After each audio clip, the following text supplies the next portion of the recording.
तैयार भेऊ? हाँ बस हुआ था ना। चलो जल्दी। चला तहन नैहर एक बात है ना, यही लिए जल्दी आना हूँ।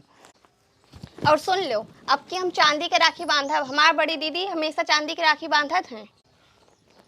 अब बोली लीला यहाँ मने रेशम के बांधा थी, चांदी के बनी है। नोखन तोहरन तो भाई है, साल भर में एक दिन त्योहार आवत है, चांदी की राखी बनी है। तो ना हमारे बा ऐसी नहीं चलती बैठे, जाए और ना जाओ।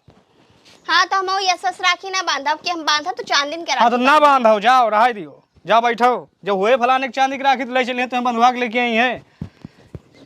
तो जाओ और चाहे ना जाओ, अब की हम राखी बांधा तो चांदी के राखी बांधा। हाँ तो जाओ बांध आओ, फिर फलाने ना जाई हैं। हाँ जाती है हम। हाँ जाओ।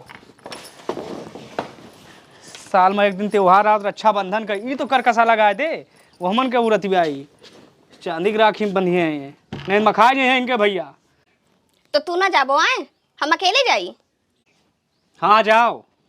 ठीक है जाते हैं हम। नैहरे तो ना जाबे हम, नहीं तो वहाँ 4 महीने थुकी हैं कि बिटिया अकेले ना आइया है।